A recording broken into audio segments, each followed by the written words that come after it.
Agradeço a Deus por estar aqui e acho que vocês também agradecem a Deus porque é um milagre a gente estar aqui, gente. Tem muito milagre para você poder estar aqui e para você que está em casa aí ou em algum lugar assistindo, que o milagre continua existindo para você poder existir e eu também. A Karen cantou, né, um pedaço da música que ela cantou, fala que não mais tristeza, não mais choro. Você quer isso?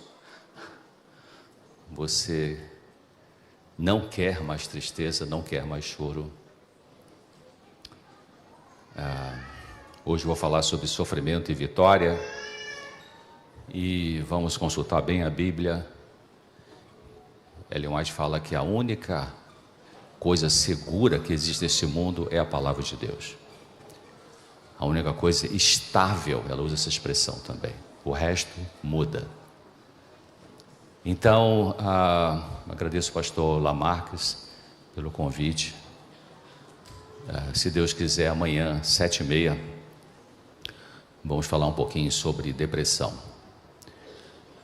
Poucos anos atrás, a Organização Mundial da Saúde dizia que a depressão deveria ser a segunda doença do mundo até 2020. Estamos em 2023. E a projeção é que a depressão deverá ser a primeira doença do mundo em 2030. Não sei se o mundo chega lá. Por que isso? Amanhã eu vou falar sobre isso. Sofrimento e vitória. A dor é inevitável. Eu vou acompanhar aqui nessa tela porque eu não consigo enxergar lá. Agradeço o pessoal do som, consegui botar essa tela aqui. A dor é inevitável nessa vida. Todos temos dores. Você vai lá em Naum, capítulo 1, versículo 9, a última parte, diz o quê? Não virá angústia a segunda vez. Qual é a primeira? A primeira é agora. Eu e você temos angústia. Julio Iglesias, cantor milionário, tem uma ilha paradisíaca, ele fala assim, o que eu faço com essa angústia? Boris Becker foi campeão do mundo, terminou o primeiro lugar em Wimbledon e foi para o hotel e falou assim, agora que eu sou o primeiro lugar, que mais? Angústia. Estudei com um colega nos Estados Unidos, Dr. Lee, e ele, quando era ateu, ele ganhava muito dinheiro com um médico coreano-americano, comprou um Mercedes-Benz, botou na garagem, mas a angústia não aliviou. Aí ele falou assim, eu comprei o segundo Mercedes-Benz, mas não aliviou também. A dor é inevitável nessa vida.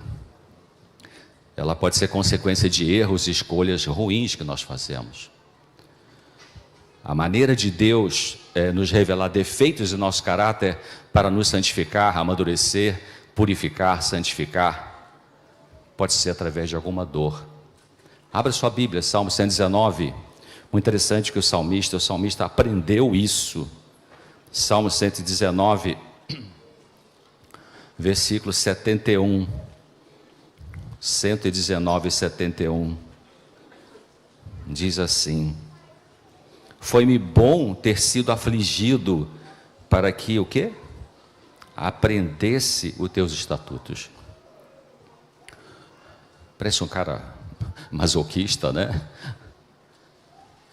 Mas a gente aprende às vezes mais no sofrimento, não é? Por que isso, não é? Então o Senhor considera as nossas aflições. Esse texto dessa autora inspirada pelo Senhor. O Senhor considera nossas aflições. Graciosa e distintamente Ele as limita e as distribui. É tipo assim, Tito, 10 miligramas de tristeza para você, Thaís, 20 miligramas de angústia para você, Ronald, 20 miligramas de agonia. Como é que é isso, né? Não é que Deus manda para você o sofrimento. Deus não manda o sofrimento, Deus não manda doença para ninguém, queridos.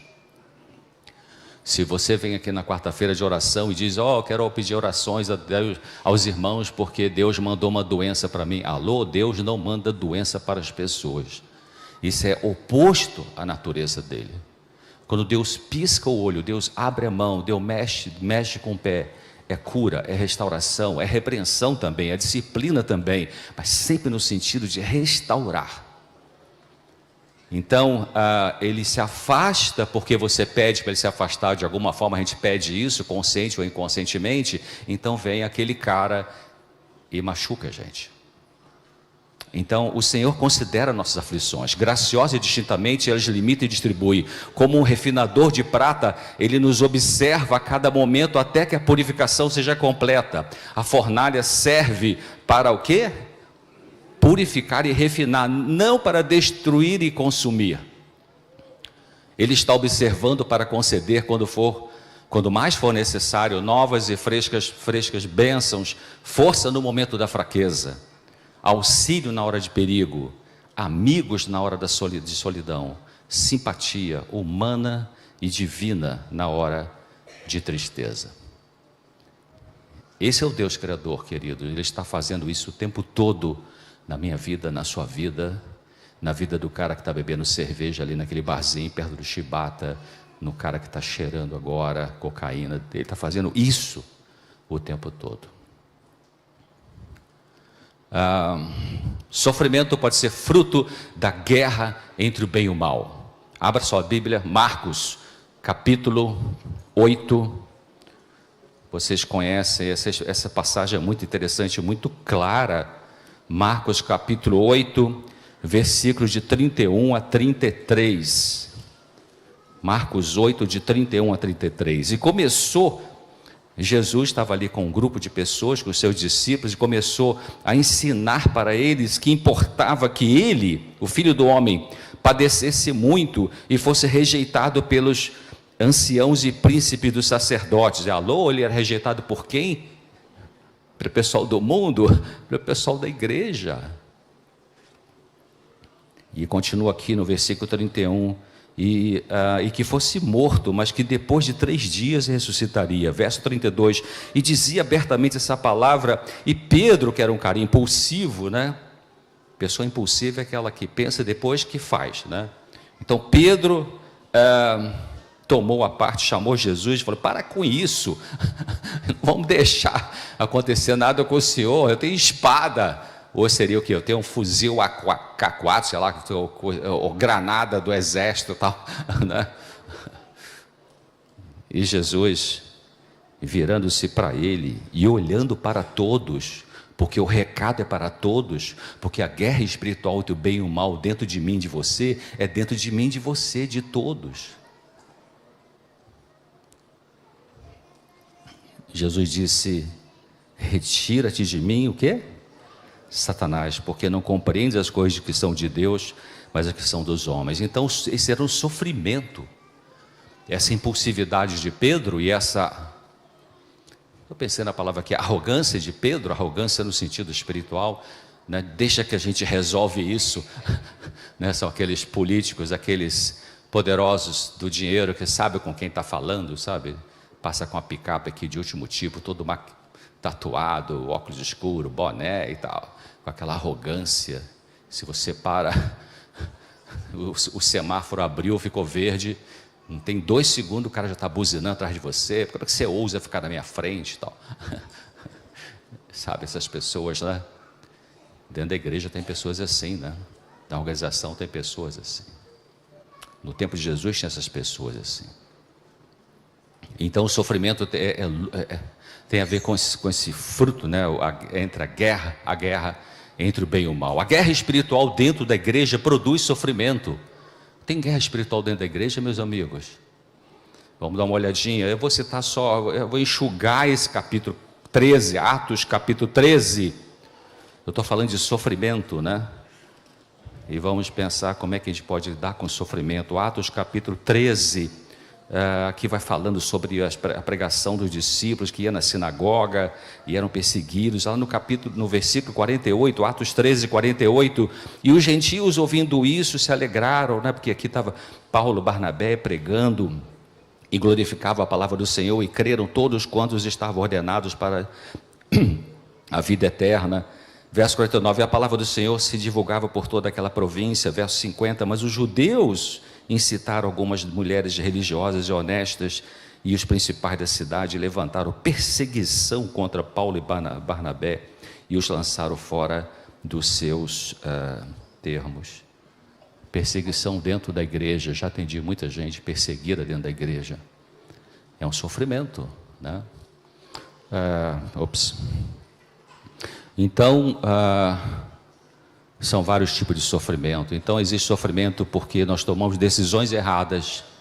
Existe sofrimento porque a gente convive com pessoas complicadas, descrentes, ou pior, pessoas que às vezes é da família, da igreja, é da obra, que dizem que possuem religião, mas não são espirituais, não se entregaram ao Senhor Jesus. O eu ainda comanda, andam na carne e não no espírito, não avançam espiritualmente e atrapalham os que querem avançar. E Jesus lidou com esse povo. Olha só, Lucas, ou você ou eu podemos ser essa pessoa complicada, né, queridos, que atrapalhamos alguma coisa na família ou na família da igreja. Lucas 11:52, Jesus falou assim: ai de vocês, doutores da lei, que tiraste a chave da ciência, vós mesmo não entrastes e impedistes os que entravam. Não é? Quando você vem na igreja, você fica conversando com o teu colega do lado e atrapalha esse colega de prestar atenção no que Deus quer dizer para ele. Então você não entra e não deixa entrar. Você atrapalha. Você vem aqui na frente e fica querendo exaltar a si mesmo. E a gente exalta a gente mesmo de forma diferente, né, queridos? Uma das maneiras muito típicas da nossa igreja de exaltar a gente mesmo é ficar exaltando as instituições. Então, é sofrimento. A verdade de Deus, vidas que falam, página 105, a verdade de Deus que produz salvação. Ellen White faz uma separação entre verdade que produz informação, doutrinas, e verdade que produz salvação, poder da graça. A verdade de Deus que produz salvação chegará ao povo se pastores e professos crentes não lhe embaraçarem o caminho, como fizeram os espias infiéis. Aproveitando esse texto, salvação, você quer salvação? Não atrapalha Deus. Senta no banco do carona, deixa Deus fazer as coisas. Abra mão do controle. Deixa Deus escolher quem são os oficiais da igreja para o próximo ano. Deixa Deus escolher quem serão, sei lá, presidente disso ou daquilo, ou diretor de qualquer instituição. Deixa Deus escolher. Às vezes alguns líderes vêm e fazem uma oração: ó, Senhor, abençoe nossos planos para essa instituição. Ei, alô, como assim abençoe nossos planos? Você perguntou se Deus abençoava esse plano? Você perguntou se é esse plano que Deus quer? Então para que você leva para a mesa administrativa aquilo que você quer? E pede que Deus abençoe o que você quer? Isso é guerra, queridos. Isso é guerra. Então, precisamos aprender diariamente do grande mestre, para que a atmosfera que circunda a alma, a pessoa, esteja o quê? Repleta de vida espiritual. Aonde? Aqui, no seu escritório, no seu consultório, no Novo Tempo, na UNASP, em qualquer lugar. O que beneficiará a humanidade é o quê? A vida espiritual. Queridos, vida espiritual não é você ter uma religião. Tem gente que não tem religião e são pessoas espirituais. Exemplo, aquele centurião era um pagão, não tinha religião. Ele falou para Jesus: Senhor, diga uma só palavra e meu servo será curado. Isso é espiritualidade, queridos. Veja depois o que Ellen White fala sobre esse camarada. Anos atrás, eu estava lá na TV e a Galeide faz um programa Sem Tabus, e no intervalo ela falou assim: está com muita audiência, o programa está com muita audiência. Eu falei: parabéns, mas fiquei triste. Por que o povo está querendo saber muito sobre sexualidade, mais do que sobre espiritualidade?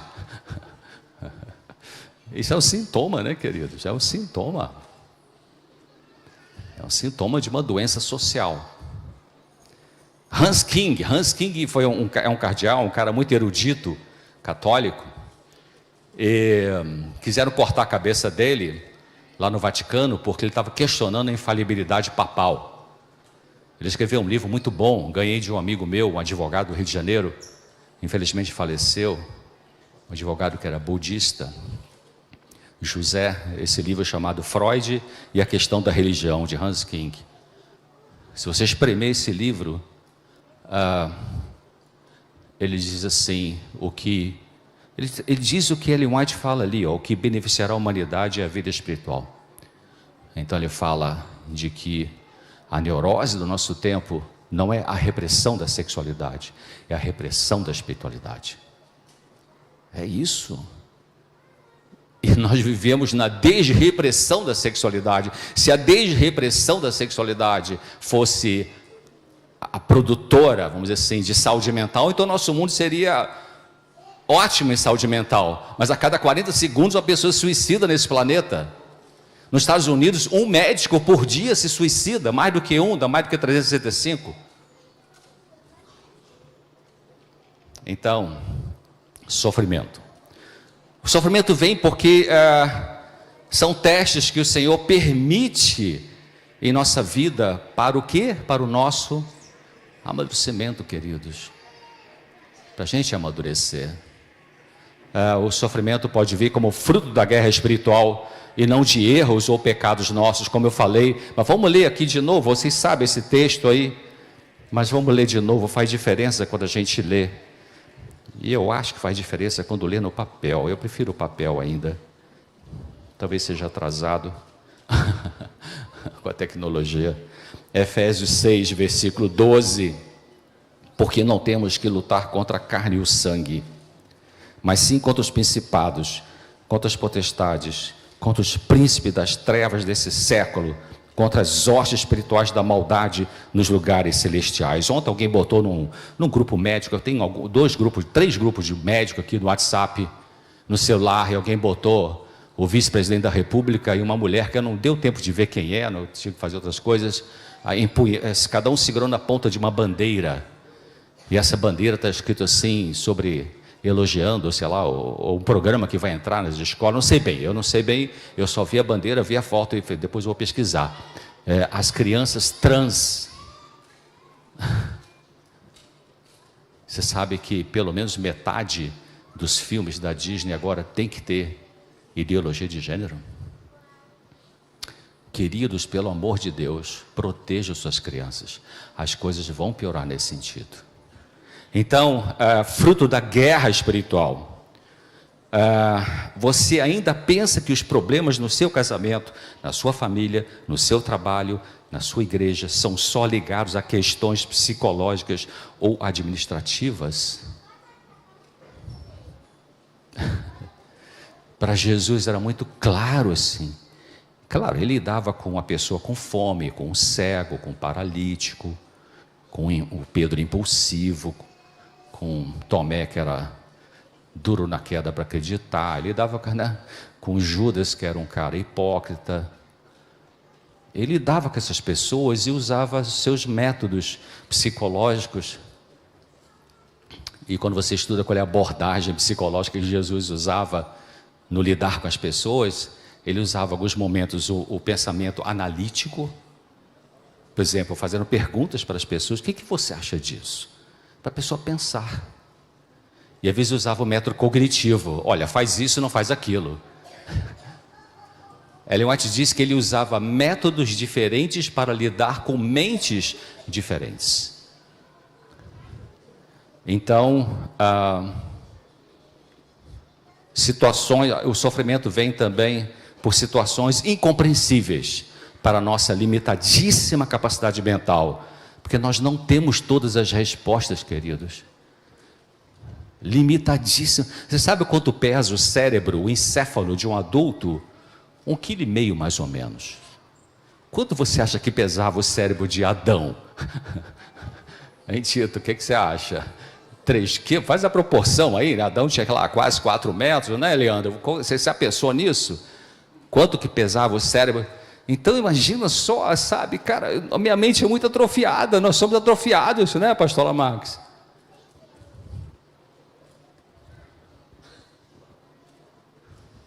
muito pequenos, né?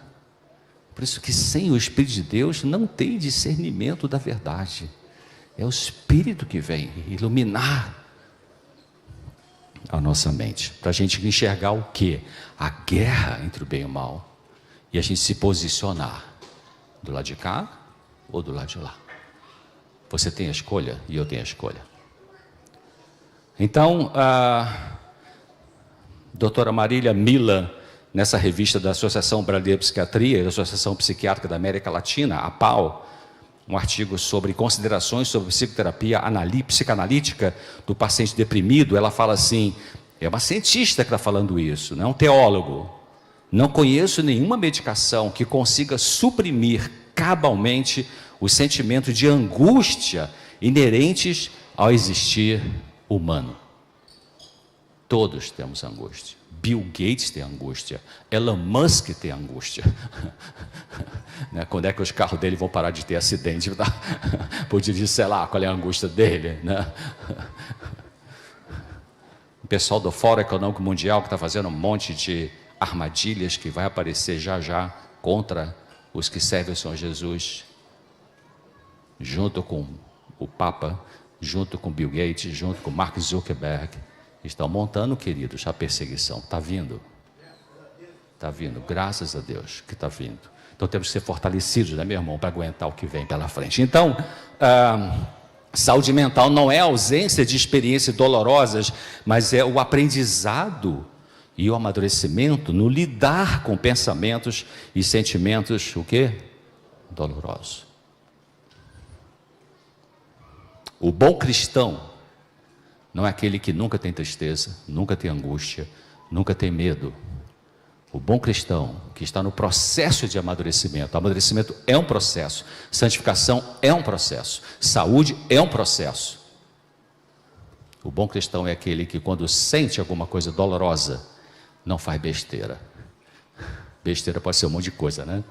Desde cocaína até infidelidade conjugal, passando por, sei lá, qualquer besteira. Então, doutora Lee Vaillant, Lee Macula Vaillant, foi uma psiquiatra de Harvard, morreu poucos anos atrás, bem anos atrás, troquei um e-mail com ela sobre angústia humana. E ela fala, saúde mental é ter as emoções sem deixar que elas nos tenham. Mas na realidade, vem até aquela pergunta, tem algumas pessoas que são irônicas em relação à palavra de Deus. O que elas dizem? Quero ver quando é que essa palavra aqui vai chegar no que a ciência diz. Mas a pergunta certa é o contrário. Quando é que a ciência vai chegar no que essa palavra diz? Eles falam, quando é que a palavra vai chegar no que a ciência diz? A ciência muda, queridos. Anos atrás se dizia que o ser humano precisava de 200 miligramas de proteína por dia, e a ciência foi pesquisando e mudando, encontrando novos achados. Hoje é 50 miligramas. Antes a pressão arterial normal podia ser até 15 ou 150, hoje até de 120. Enfim. Mas a palavra de Deus já falava sobre isso, lá em Efésios 4:26. O que diz aí Efésios 4:26? O que essa cientista falou. Claro, desdobra isso dentro do campo da psicologia. Efésios 4:26 diz assim: irai-vos e o quê? Não pequeis.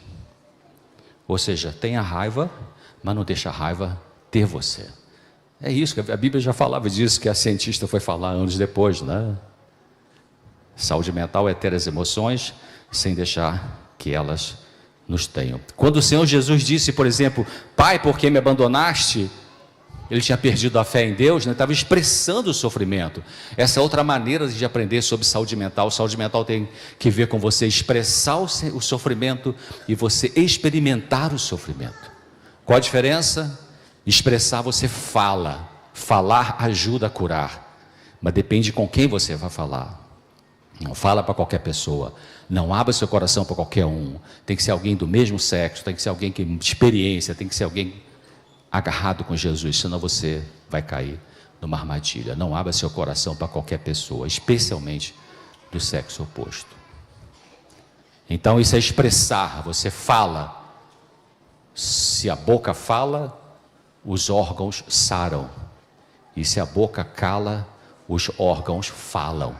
Aí surgem as doenças psicossomáticas, que Ellen White diz que 9 entre 10 doenças têm origem na mente. E experimentar é você viver a dor. Antes de ser adventista, quando tinha dor, eu afogava essa dor com o quê? Com cerveja, com bebida, com, sei lá, uísque, com cigarro. Tentei maconha, mas passei tão mal que eu desisti, graças a Deus. A turma da medicina era pesada, o pessoal pesado, sabe? Vou te contar. Então, Salmo 13 é um salmo muito interessante. Salmo 13, são 6 versículos. Parece que Davi ali estava com uma crise de doença bipolar. Dos 6 versículos, quer ver? Dá uma olhadinha, Salmo 13, rapidinho ali. Salmo 13, Davi está falando, eu não vou ler porque o tempo vai estourar, mas ele está falando, Senhor, eu estou com tristeza, Senhor, eu estou com uma angústia, o Senhor me abandonou, por que eu estou sozinho, por que eu estou chorando, por que tal, cadê meu Rivotril, cadê minha fluoxetina, cadê? E ele termina o Salmo 13, mas no Senhor eu confio. Claro, isso não sai, o Salmo 13 deve ter levado, sei lá, um dia inteiro, 3 semanas, 2 dias, não sei, o processo que ele levou, e compôs aquele salmo ali. Mas ele desabafou para Deus, ele desabafou para a pessoa certa, e com a confiança certa. Porque quando você desabafa para a pessoa certa, com a confiança certa, funciona. Ezequiel 3,14, esse eu queria ler. Ezequiel 3,14, a versão que eu tenho aqui nessa Bíblia que eu estou usando, eu gosto muito dessa versão, dessa passagem, Ezequiel capítulo 3, versículo 14. Aqui, Ezequiel era um homem de Deus, sim ou não? Sim ou não? Sim, era um homem de Deus, está escrito, né? Sofreu muito e aprendeu muito, amadureceu muito, fez besteira, aprendeu, levantou, caiu, e Deus foi tomando conta dele. E nesse dia ele estava sofrendo emocionalmente. Ezequiel 3,14, aqui diz assim: então o Espírito Santo me levantou, Ezequiel está falando, e me levou, e eu fui muito triste, não ardor do meu espírito, mas a mão do Senhor era forte sobre mim. Pelo amor de Deus, não diga que seu irmão está com tristeza porque é falta de Deus. Se tivesse com Deus não teria tristeza. Então Ezequiel estava sem Deus aqui, porque estava triste esse dia. Mas a mão do Senhor, eu estava triste, mas a mão do Senhor era forte sobre mim. Cara, que texto que ajuda a gente, não é? Quando a gente sente tristeza, não é? 2 Coríntios 7,5, Paulo era um homem de Deus, sim ou não? Sim, Paulo era um homem de Deus, foi contra Deus, mas depois ele caiu do cavalo espiritual, né, Leandro? Não foi cavalo real, né? 2 Coríntios 7,5, o que Paulo fala aqui? Muito interessante, um homem de Deus diz assim: porque quando chegamos à Macedônia, a nossa carne, o nosso corpo, né, não teve repouso, antes em tudo fomos atribulados, por fora combates, por dentro temores. O homem de Deus balançando na dor emocional. O sofrimento pode ser devido a traumas do passado, traumas da sua história. Ellen White tem esse texto belíssimo, eu acho esse texto justo. Enquanto alguns são constantemente algumas pessoas, né, são constantemente atormentados, afligidos e preocupados por causa dos seus infelizes traços de caráter, tendo que lutar contra inimigos internos e contra a corrupção da sua natureza, outros não têm que lutar contra o quê? Metade de tudo isso. Então, querido, não julgue as pessoas. Você não sabe a luta dessa pessoa, você não sabe a história dessa pessoa, você não sabe o que ela passou na infância, na adolescência dela. Talvez foi estuprada, talvez foi abusada, talvez foi vítima de um pai alcoólatra, talvez de uma mãe autoritária, sabe, que não gostava de criança. Uma vez trabalhava no Rio, não tinha jeito, minha esposa trabalhava no banco e eu trabalhava no Hospital Adventista Silvestre, e tínhamos que deixar nossos filhos com uma empregada, consegui uma senhora adventista, e um dia essa mulher falou assim: pois é, um dia eu estava grávida, não queria filho, eu comecei a dar soco na barriga. Eu falei: ai meu Deus, como é que você vai trabalhar deixando o filho com uma mulher dessa, né? E era adventista. Alô? Uma angústia. A gente ia chorando trabalhar até conseguir outra pessoa. Então tem pessoas que têm lutas interiores. Nós nos tornamos aquilo que nos causa menos dor. Isso que você é hoje, isso que eu sou hoje, ainda tem defeitos, não é verdade? Eu só conheço uma pessoa que chegou lá em termos de ter saúde mental plena, santidade plena, chama-se Jesus Cristo, na sua humanidade. O resto, todos nós, Ellen White, sei lá, qualquer um, temos lutas interiores. Precisamos de uma ajuda exterior a nós. O eu não consegue curar o eu. Eu não consigo me levantar, me dar um colo para mim mesmo. Eu preciso de um poder superior a mim, chamado Deus, Criador do Universo, para vir dentro de mim, me iluminar, me mostrar meus problemas, me sustentar. E eu vou citar daqui a pouco um texto sobre isso, para me curar. Então, pare se você fica se criticando, se você fica se depreciando, se você fica se desvalorizando por causa de dificuldade de comportamento que você tem. Pare de fazer isso, porque aquele cara das trevas quer que você faça isso para você desanimar. Olhe para Jesus. Lute com seus pensamentos. Amanhã eu vou falar sobre isso. Destruidores que vêm na cabeça. Você se tornou isso que você é hoje porque foi melhor que você conseguiu, com os recursos que você tinha. Agora, claro, a gente precisa evoluir. Algumas crianças, elas sofrem mais do que outras. Essa aqui, a imagem, é um gráfico que mostra em amarelo, é um fator estressor que está atingindo aquela família. Briga dos pais, divórcio, alcoolismo, enfim, abuso verbal.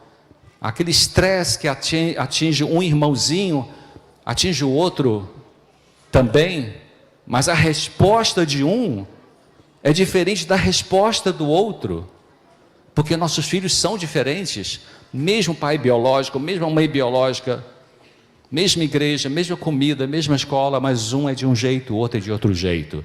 Diante de traumas, nós reagimos de formas diferentes, e as crianças são assim, e alguns conseguem resistir àquela dor por causa da disfunção da família, mas outros passam essa linha da defesa saudável e entram num sofrimento, que pode ser ansiedade de separação, pode ser uma depressão infantil, pode ser enurese noturna, que volta a fazer xixi na cama quando já conseguia controlar. Isso é um sofrimento emocional na maior parte dos casos clínicos.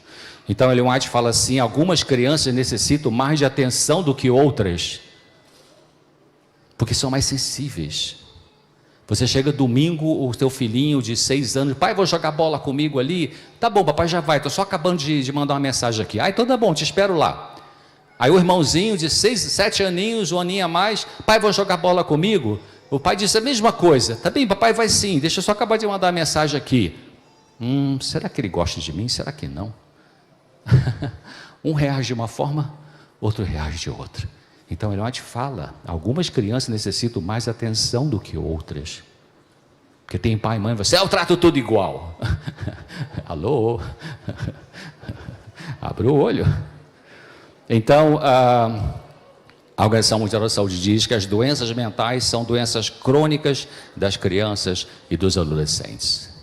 Nesse sentido, Freud estava certo quando ele falou que quando você lida com um adulto no consultório, que traz a sua dor, seu sofrimento, você está lidando com a cicatriz, que às vezes sangra de novo. Então, a criança sofre também. Você pensa que vai dar um brinquedo e resolve tudo? Não resolve tudo, tapeia. O brinquedo pode ser a droga da criança, se você não dá o colo e a disciplina equilibrada. Então, o Senhor nos permite passar por experiências dolorosas, não porque Ele é sarcástico, mas porque há lições que Ele só pode nos ensinar e só aprenderemos na dor. Talvez você necessite mudar a pergunta, em vez de por que, Senhor, está acontecendo isso comigo, e começar a fazer a pergunta, para que, Senhor? O que eu aprendo com isso? O que isso me ensina? Que lição eu posso tirar disso? Qual o significado disso? E queridos, a resposta não vem rápida necessariamente. Sábado sem ser passado, eu estava aqui, sábado retrasado, fui falar na igreja de Aparecida. Me convidaram já há vários meses. E aí, sempre que me convidam, eu peço assim, tá bom, eu falo de manhã na igreja, mas arranja um ambiente neutro à tarde. Porque nossa mente tem que ser evangelística, queridos. Tem que fazer evangelismo, pensar evangelismo, viver evangelismo. E foi a mão de Deus, colocou a mão. Aparecida é uma igreja pequenininha, 50 membros, falei de manhã e à tarde. Conseguiram o Teatro Municipal de Aparecida, e foram as 30 pessoas não adventistas, eu fiquei feliz da vida. Quantas aqui, né, se você quer vir amanhã, chame alguém que não conhece a mensagem. Se você não é missionário, para que serve sua vida? Então, fiquei muito feliz, porque uma mulher que trabalha no call center da Basílica ficou tocada pelo que Deus falou em sua palavra. Uma psicóloga que trabalha numa instituição católica, ela veio falar comigo no final da palestra na tarde, foi tocada. Então, sabe, é isso, queridos, é isso, né? Trabalhar para fora. Ellen White fala assim, a grande massa do povo de Deus está lá fora. E eu costumo dizer que os adventistas do sétimo dia também são povo de Deus. Não estou falando igreja de Deus, estou falando povo de Deus. Então, será que só o sofrimento nos aproxima mais de Deus? Então vamos orar. Jesus, quando era mais pressionado na guerra do bem e do mal, quando viveu aqui, ele comia menos e orava mais. Interessante, para a mente ficar mais clara. A oração faz muita diferença na nossa vida. A oração pensada. Se você faz oração decorada, I'm sorry, como os americanos, não resolve nada. Melhor não falar, melhor não orar. Peça alguém para orar. Então, as criancinhas, quando fazem uma oração, elas somente pensam, né? Até o bebezinho vai aprender a orar. E alguém aqui, ó, quem é esse alguém aqui? Quando era pequenininho, a mamãe ensinando a orar, né? E o vovô também tentando ensinar a orar ali, esse pequenininho, que hoje está com 9 anos ali. Então, Jesus vai atrás da gente. E eu gosto muito daquela passagem que ele fala, não foram vocês que escolheram a mim, mas eu escolhi vocês. E eu disse, meus filhos já nasceram, Pablo e Thaís já nasceram na igreja adventista. Eu não nasci, nem minha esposa nasceu. Ela era luterana e eu era católico. Mas eu já disse para eles várias vezes ao longo dos anos, vocês precisam de conversão, viu, gente? Você que nasceu na igreja adventista, alô, não se acomode. Não fique só na religião, tem que crescer para a espiritualidade. Então, estar perto do Senhor, mais perto, isso é o mais importante. 2 Samuel 20, mais importante para você lidar com o sofrimento. 2 Samuel 23, versículo 5, o que diz ali?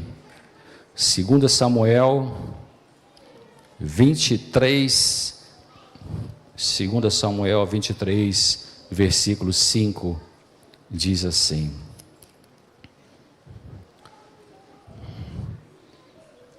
ainda que a minha casa não seja tal para com Deus, contudo estabeleceu comigo um concerto eterno, que em tudo será bem ordenado e guardado, pois toda a minha salvação e todo o meu prazer está onde? Nele. Você ainda já descobriu isso ou ainda não descobriu isso? O seu prazer maior está em quem ou em quê? Se está no ser humano ou se está numa coisa, cuidado, isso não vai segurar você na hora difícil. E salvação, amadurecimento espiritual, crescimento espiritual é uma coisa individual. Individual. Então, a religião de Cristo nos cura do sofrimento. Mas qual é a religião de Cristo que nos cura do sofrimento? Igreja Batista, Igreja Adventista, Igreja Universal, Budismo, Islamismo, Maometanismo, enfim. Qual é a religião de Cristo que cura o sofrimento? A religião de Cristo revela-se como um princípio difusivo e vitalizante, uma energia espiritual operante e viva. Quando o coração, a parte mais profunda da mente, é aberto à influência celestial da verdade e amor, esses princípios, quais? O difusivo e vitalizante, fluirão de novo como torrentes no deserto, fazendo que apareçam frutos onde agora há esterilidade e penúria. Eu estou buscando essa religião agora, querido, já que Deus me trouxe para a religião doutrina, para a igreja certa, agora eu preciso estar da maneira certa, na igreja certa, na doutrina certa, porque a doutrina não vai salvar você, nem a igreja vai salvar você. É o poder de Deus dentro de você, é essa religião, e essa religião aqui também, a religião de Cristo representa muito mais do que o perdão do pecado, significa que o pecado é removido e que o vácuo é preenchido com o Espírito Santo, significa divina iluminação mental e que o coração é esvaziado do próprio eu e enchido com a presença de Cristo. É essa que eu busco um dia de cada vez, queridos.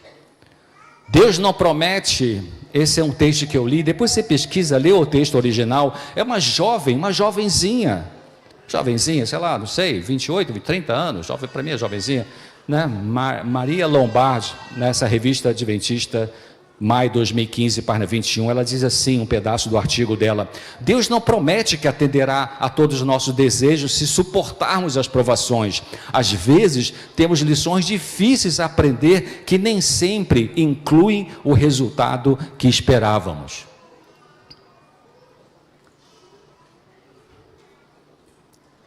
Talvez você não vai ter cura daquela coisa que você queria cura. Talvez. Nessa vida,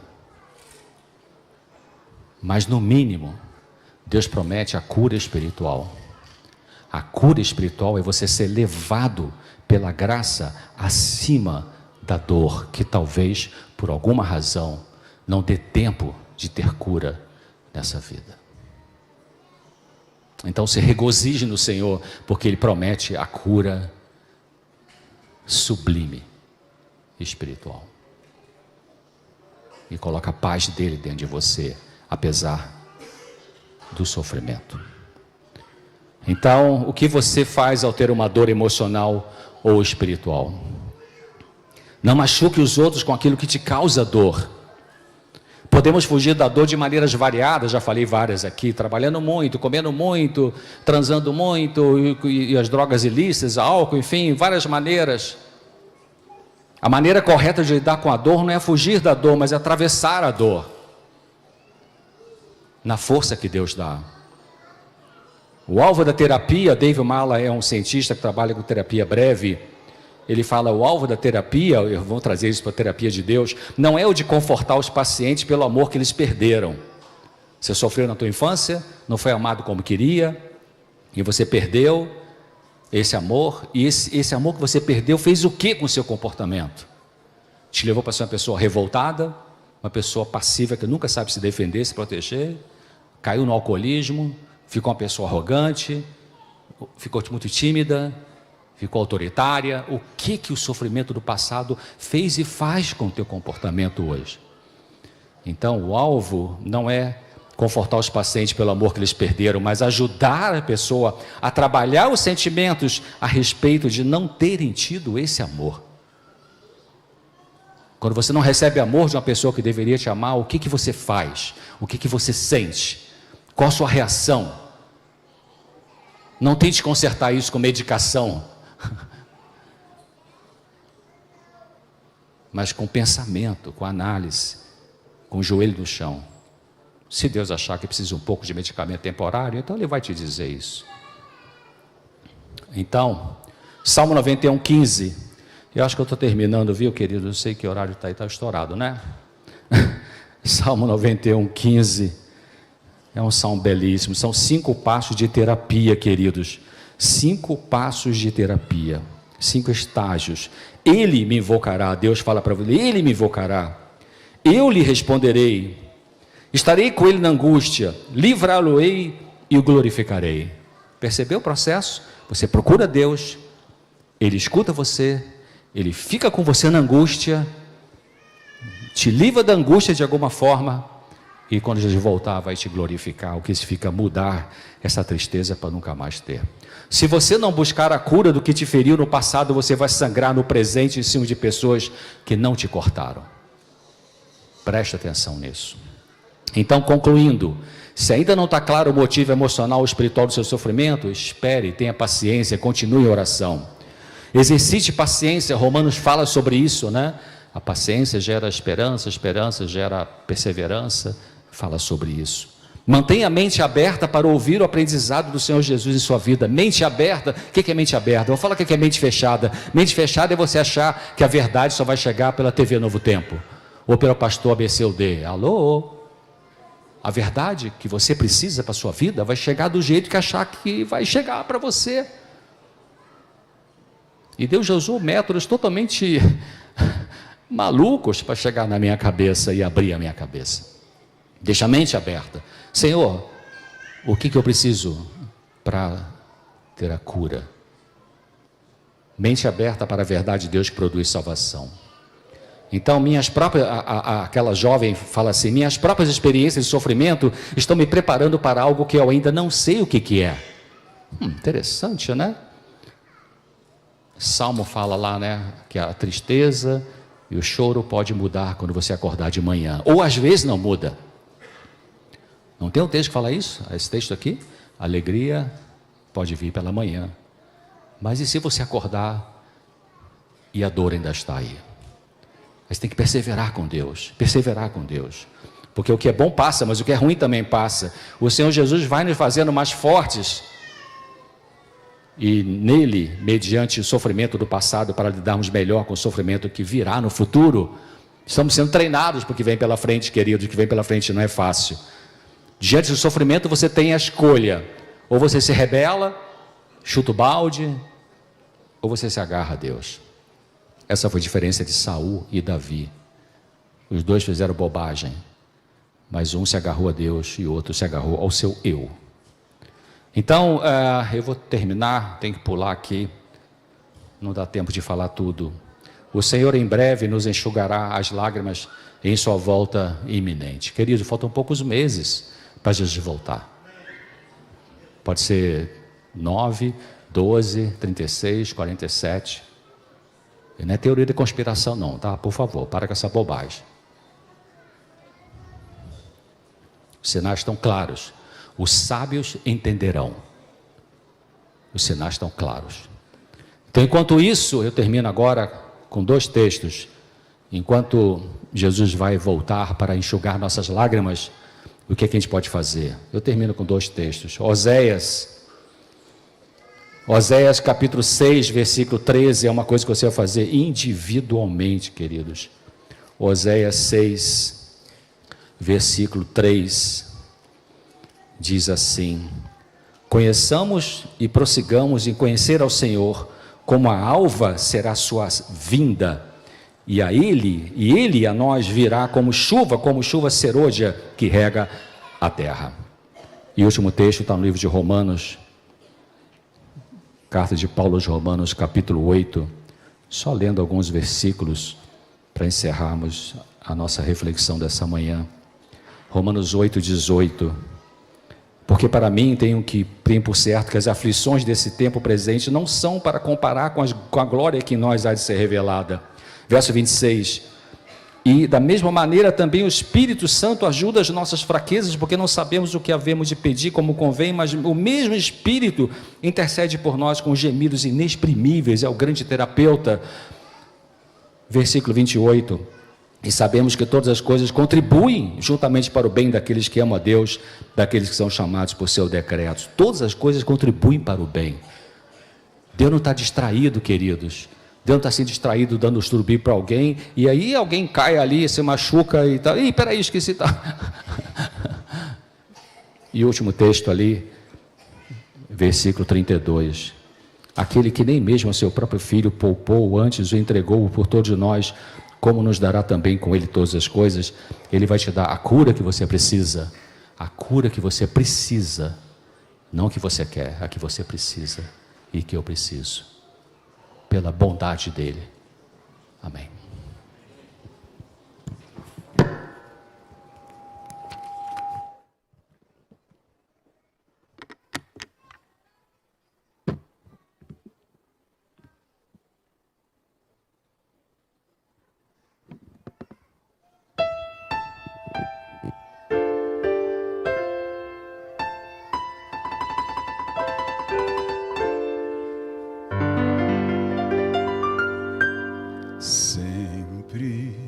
Fica uma triste sensação de vazio se você se esquece de Jesus e confia nas teorias e promessas humanas. Parece que Jesus se afastou. Que tipo de amigo poderia afastar-se, fugir num momento fatal? Não é esse amigo tão bondoso e leal que está sempre pronto a amar e a perdoar.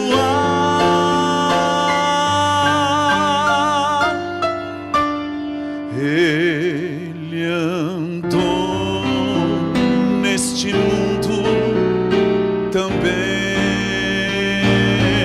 e conhece os poderes do mal e por isso jamais deixará você. Basta apenas você crer e confiar.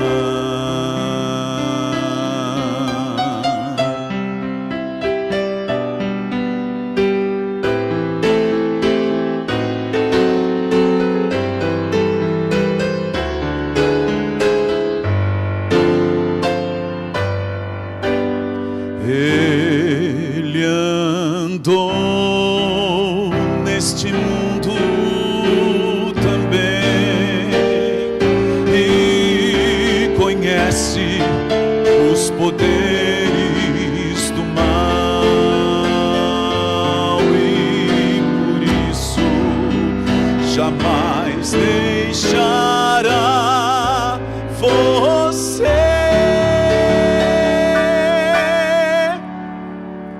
Basta apenas você crer e confiar.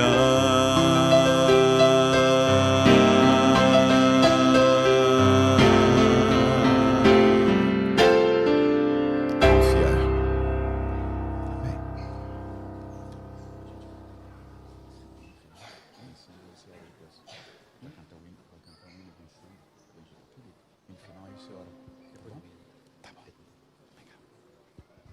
Vamos ficar em pé e louvar o Senhor neste momento? Com um hino que nos fala de esperança e uma promessa da certeza da volta de Jesus e da libertação do sofrimento.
Você quer trazer seu sofrimento aqui na frente para Jesus, trazer uma solução, então vem aqui na frente. Você que está em casa, levanta de onde você está sentado e coloque para Jesus o que você quer de cura. Você quer uma cura, você quer a cura que Jesus traz, que é uma cura que eu não sei qual é.